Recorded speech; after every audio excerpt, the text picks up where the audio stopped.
Today I'm going to talk to you about nutrition and the importance of nutrition when you're starting to train for longer distance events.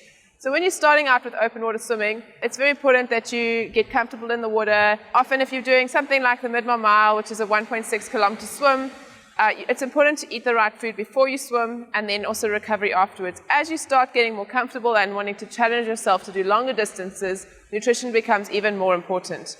So simple things that are helpful to eat before any distance swim that are just going to give you a quick energy are things like bananas, something that's got a quick release energy if it's a shorter distance. So things like ripe bananas, a sugary drink like fruit juice, that kind of thing. I enjoy having a good meal about an hour before any event that I'm going to do. So that meal needs to be ensured that it has protein, carbohydrates, and a bit of fruit and vegetables in it. So when I started out this whole journey, I started from being a pool swimmer, which is very different to being open water, and knowing that I had to start training to eat while I swam. What I used to do, even if I was only swimming for an hour or two in the pool, I would take the foods that I would want to test out, put them on the side of the pool, and then every half an hour I would have a bite of banana or a handful of raisins or a sip of juice or a sip of water, just to get used to feeding and drinking every half an hour. So that's really, really important. When you're starting out, even if you're only doing a 5-kilometer swim or a 10-kilometer swim, to practice your feeding that you're going to be doing in the open water on the side of the pool. It's the most practical way to do it. You don't need someone to help you do it. You can take your little water bottle, you can take your Tupperware, and you can put it on the side of the pool and practice every half an hour. What's also very helpful is having a variety of different things, because in different conditions, you're going to feel like something different.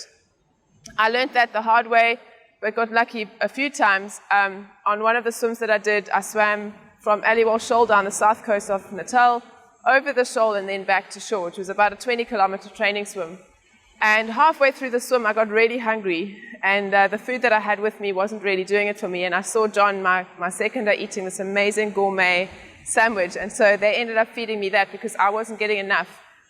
So it was helpful having that extra food on board. So from there, I've learned just to have variety. What you're normally used to eating. So I was used to eating bananas, tinned peaches, rooibos honey tea, apple juice, water, raisins, dried fruit, that kind of stuff. But on that particular swim, I needed like real food. So having a sandwich with avo and lettuce, and that was really, really good for me. And so now when I do my swims, I make sure that I have a variety of stuff to pick from depending on what I feel like, because you don't actually know what you're going to feel like on the day.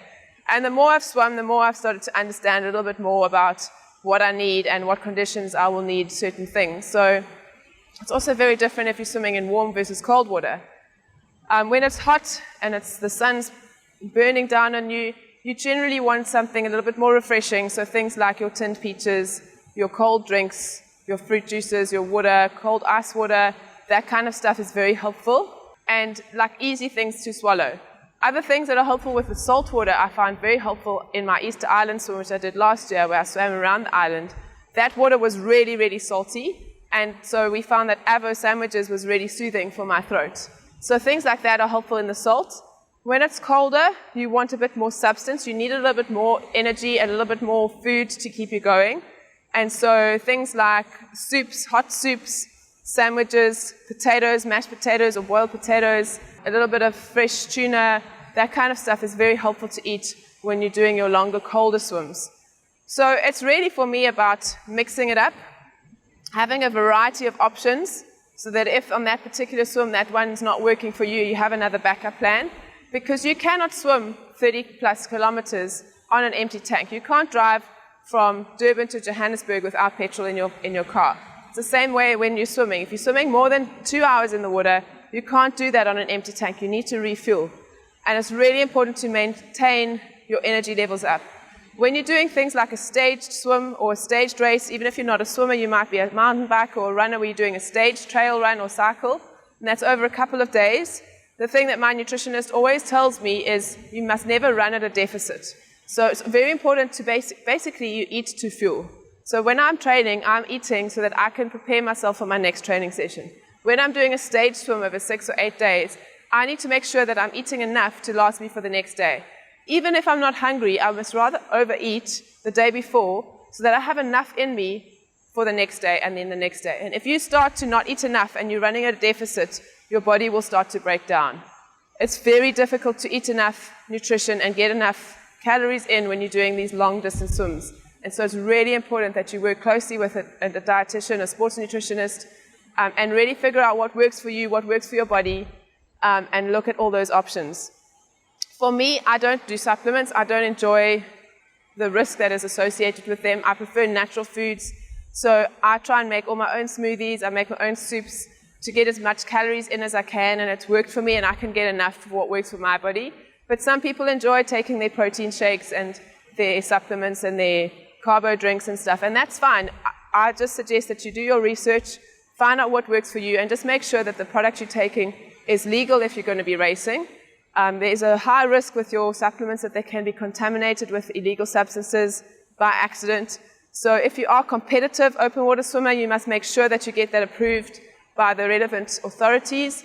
And if you're just an everyday person, there's a lot of stuff on the market that says it's safe, but I would recommend that you check it with your local dietitian just to make sure, and then see what works for you. Everyone is different. That's the way I do things, but you must figure out what works for you. And so some of my favorite things that I really love when I swim are tinned peaches. That's still a favorite. And rooibos honey tea is also really nice and soothing for my open water swim. So those are my two favorite things that have never really disappointed me.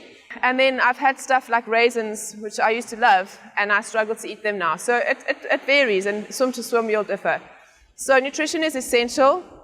It's also essential post your swim to eat the right amount of food. So within half an hour, finish your swim, you need to make sure you get enough calories in to replenish and last you. Then you can go home and chill and relax before your next meal. But making sure you get a high protein, high carbohydrate calorie intake is really important within that first half an hour after your swim. So for me, it's stuff like a smoothie, which has got fruit, vegetables, some eggs in it, which adds the protein, or a good healthy soup that I can get down quickly and easily. Often when you've been in the salt water for really long, it's really difficult to swallow the salt. Your mouth is very dry. So for me, it's easier to eat a liquid meal, and otherwise something that's quite juicy. It's hard to eat something like bread that doesn't have much filling on it. But again, it's individual and different, and it depends how much time you spent in the water. But nutrition post your swim is also as important as pre-swim and during the swim. So yeah, if you enjoyed this video, click like on the button below. Please share it with your friends and subscribe to our YouTube channel. Thank you for watching.